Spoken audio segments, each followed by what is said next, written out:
Hey guys, what's up? It's AppOSX here, and today I will be bringing you guys my top iPad App Store apps for 2010, my top 20. I try to put these 20 in a specific order, but it could vary whatever you want to look at it. But these are 20 apps, like I said, that you should definitely check out, definitely look at if you already haven't. Some of them you've probably already seen, but I'm just going to go ahead and give brief overviews of those applications. So first one we have here, starting at number 1, is Flipboard. Flipboard is an awesome like magazine style thing that brings it gets links and photos from Facebook and Twitter and stuff like that, and they put them in a nice, awesome magazine style look, I guess. And it's just overall a nice application. It's free, it works fast, and that's really all that matters. So definitely check out Flipboard. You can add new sections and just a whole bunch of information. See, there's Twitter and Facebook if you'd like to connect with that. Next application we have here is we have Pages. Pages is hit the wrong thing there. Pages is Apple's attempt at bringing a word processor to the iPad, and I have to say, they did a very good job here. So it's just, as you can see, just a full-on text editor. I can go ahead and start typing. You can there's a lot of options that you can do. It's basically Microsoft Word for the iPad. You have bullets, letters, style, layouts, underline text, line spacing. Basically, it has it all in this awesome application, and you can even upload it to your iDisk. And things like that. So that is Pages, and it's on the App Store for $9.99. Next up, also by Apple, we have Keynote. Keynote is basically Apple's attempt at a PowerPoint editor. You guys maybe have seen PowerPoint for the Mac or PC. This is basically the same thing. Like I said, very in-depth, so many controls. I guess I could go ahead and play this PowerPoint for you. Doesn't look like it has any animations. It's the one built in, but there are awesome animations, bubbles, copy and paste, move the photos around. Just overall a really good PowerPoint editor for the iPad. By far the best on the App Store. Next here we have one that you have likely heard about, and that is Angry Birds HD. You guys have likely played this game, whatever it is, but it's definitely one of the top apps of this year. It's made such an impact. They brought an iPad version out with HD graphics, and it overall just looks really nice. And we're gonna go ahead and skip that. And you guys know the game. You fling birds at pigs and you try to kill them and try to get the most points. Overall, just an awesome game, and you should definitely check out Angry Birds HD if you haven't, as you're really missing out. Next here we have Fruit Ninja HD. This, obviously they made an HD version for the iPad is because they already had a version for the iPhone, but the version for the iPad adds split screen multiplayer that I could show you, but I don't really have time to. It cuts it in half and you can play 2 players since you do have a larger screen. I can just start a new game here and just show it to you really quickly. Alright, let's just go ahead and do classic. And you just slice the fruit, and you guys have seen it before. Overall, really good game, smooth animations, and it's really fun, especially with online play. Next up, we have another favorite game, another popular game, and that is Cut the Rope HD. Cut the Rope HD, let me go ahead and flip this way, is basically another puzzle game. A lot of these puzzle games do really well on the App Store just because they're so simple. They don't take much effort to make, and they're just simple yet addicting. That's what makes them so successful. As you can see, you just try to gain all stars and get it into this dude's mouth down here. Like I said, it's just a very good game. I believe it's only about $1.99 for the HD version and 99 cents for the iPhone version. So you can go ahead and check both of those apps out. Alright, next here we have Reader. Reader is the best RSS Google Reader, whatever you want to call it. app for the iPad. I showed it for you on the iPhone with a review and in the top iPhone apps, but just allows you to go ahead and browse through different feeds and stuff, and it's just really nice. Tons of sharing options, as you can see right there: Twitter, Facebook, Instapaper, Safari, Pinboard, Delicious, just to name a few. Overall, a really good RSS reader. Next up, we have Dropbox, which I said in my iPhone video is more of a service, but the applications for it are also very nice. You can go ahead and browse through your photos, look at your Dropbox, and everything syncs. So you can add a file on here and it will be on your computer or on your iPhone when you get home. Whatever it is, it'll update when you connect to the internet. There's just an AT&T Death Star image, but whatever, Dropbox is awesome. I use it every day and it's a free service, but you can pay to get more space online. Next we have Read It Later. Read It Later is another, I showed it for you guys on the iPhone. A lot of these apps were also on the iPhone, and it basically just allows you to, it's like Instapaper, and you just save stories to read later and it downloads them into a clean website list view that just has the text and what you're trying to read along with images. Looks really nice. They updated it with a new engine recently, so if you didn't like it earlier, you will definitely like it now. Alright, next we have Twitter. Twitter is a, you guys have seen it for the iPhone. It was basically Tweety, but Twitter for the iPad. It's a universal app. The creators and the designers did a really nice job, and I just find it very fun to use, to go ahead and follow all your people and see what they're saying, stuff like that. And I don't know, just go ahead and go here and you can view stuff, slide over, and you can view articles. So tons of options, don't want to go too in depth, but Twitter for the iPad is a free and awesome Twitter client for the iPad. Next we have Real Racing. Real Racing HD. I'm not sure how I'm going to be able to show you this, but I'll go ahead and show it to you. Just go ahead and let it load up. I'll talk about it while it's loading up. You guys have seen Real Racing 2, hopefully, and Real Racing, at least a racing game. But this one's for the iPad, it has awesome graphics, and it's really easy to control, believe it or not.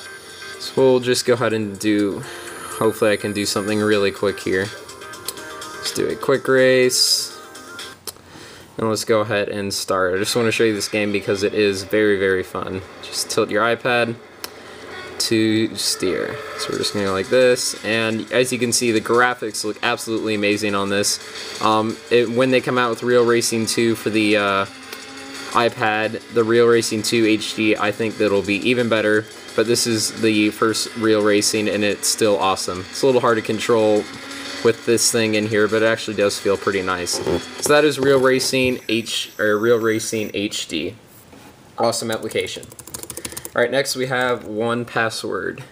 I'm not sure if I have my password set up. I don't really want to type it in. I guess I'll go ahead and type it in, but to show you the app. Alright, let's go ahead and unlock. Basically, I don't have any passwords currently, but I did have it set up. I have it set up on my iPhone, just got to sync them over. Either way, it allows you to store all your passwords, logins, accounts, software, things, just so you don't forget. Is with as many accounts as we're creating online today, it's easy to forget what was the password for this website, what was the password for that one. You can kind of get mixed up, I mean, you can always use the same password, it's just not quite as safe. So this is a great manager for like software license keys and stuff like that. It's 1Password universal app in the App Store. Alright, next we have here is a free app called Terra Web Browser. It's just a nice web browser with tabbed web browsing. So as you can see, you have tabs up here, and we can easily add a tab. And as you can see, it's just very, very fast. Let's go ahead and go to Yahoo. And from my experience, it's been faster than mobile Safari. However, when you go on some websites that it has like a Word document, it might not really work that well. I believe they're updating it with that. Just a couple of minor issues, but overall, I think it's a lot faster, even though it says it's still loading. It's pretty much loaded. So definitely check out Terra Web Browser. It's free, it has other features like a full screen mode. I just don't have time to show them all. So that is Terra Web Browser for free on the App Store. Next here we have ToDo, which I also had on my iPhone top 20. ToDo is just an awesome GTD or whatever the thing is. Let's see, no thanks. Just an awesome to-do app, whatever. You can go ahead and, you know, add to-dos, and there are a ton of options. You can set as many alerts as you like. One of my favorite features. So you can send like 10 alerts, 50 alerts. I'm not sure what the maximum is, but most of the time I set around 3 or 4. You can add alarm via message, sound, or email like so. But overall, it's just an awesome application, and it's a universal app. So if you buy it for your iPhone, you get it for your iPad for free, or the other way around, or you can just buy it for one. All right, next we have iTranslate. I use iTranslate a lot for school and stuff. You guys may or may not find it that helpful, but I thought they did an awesome job on this application because it does have live text converting. So it'd be like, hello, my name is AppOSX, and we're gonna, let me go ahead and flip it around. See, it says, hola, mi nombre es AppOSX. So live translation as you're typing. It's not going to be able to translate that, but as you can see, it's live and it's really fast. Tons of languages. You can remove the ads for, I believe, 99 cents, but this application is free. Alright, next up we have here, let's go ahead and check, we have CNBC RealTime. I'm not sure how much you guys would necessarily use this app, but if you're an adult or an older person, you might use this a lot. I just think it's really cool because it has this tracker or ticker down here like you see. Let me go ahead and zoom in on that like you have on the news. And I just think it's really nice, and I think it's really cool, and it's what makes this app awesome. It just has like stocks and also has breaking news and stuff.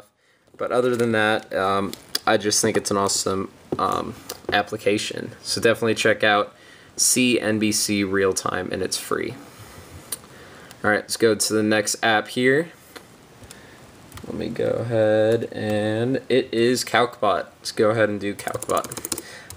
I find this app is in the top 20, not just because it's an awesome calculator app, but because the iPad does not have a built-in calculator app.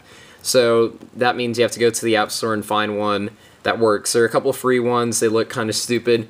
This one's nice because you can save all of your history, and you can like use the expression and then times it by 2, or do there's tons of options, and go ahead and insert it, and it saves all your previous entries along with all these functions that you would expect from a scientific calculator. So that's Calcbot. It's a universal app for the iPhone and iPad. It fills the need of a calculator on the iPad. Next here we have Sorted. Let's go ahead and launch Sorted up. Sorted is more of a simple, basically a list maker. So I can go ahead and start typing something, and then I can start adding things to do or things I need to get at the store. Whatever it is, it just is a really nice and well-made application for the iPhone and iPad, because it was actually just updated for the Retina display in the iPhone. So that is also a universal app, which a lot of these apps are. Next here we have Articles. This is not a universal app from the other Articles for iPhone, but it is still a great application. So if we go ahead and do Apple, let's do Apple Inc. right here. It basically is a Wikipedia browser with a ton of features, and you can view images, information, just the whole Wikipedia page on your iPad. You can have multiple pages. It's kind of like tab Safari browsing and things like that. So let's go ahead and go back here, and it has like context or the table of content text right here. So you can, let's say we want to go to Apple TV, it'll go ahead and load that. We can go ahead and go to iPod. Just overall, it's always updated. I always find Wikipedia to be accurate, and a lot of people use it for information, so this is an awesome Wikipedia browser. Next application we have here is EMD Periodic Table, another application that It's more specifically directed to people who are taking chemistry or are a doctor or something in the medical field. Just a full-on periodic table, also made for the iPhone, and a universal application for the iPad. You can view basic information about each element, and another thing that's really cool is you can even go by classification. You can say natural elements, and it'll show the natural elements and which ones, I guess, are not natural, and other things like that, and which ones are semi-metals. Tons and tons of classifications on this app. So definitely check out EMD Periodic Table for the iPad and iPhone, because like I said, it's a universal application. So that is all for my top 20 iPad apps for the App Store for 2010. Hope you guys liked them. If you have any suggestions, go ahead and leave those in the comments below. I'm open to have suggestions. Go ahead and take a look at your suggestions and might possibly do a review on them. So that's it. Hope you liked this video. If so, please give it a thumbs up. Subscribe somewhere up there. Follow me on Twitter for important news, updates, and information like that. And thanks for watching.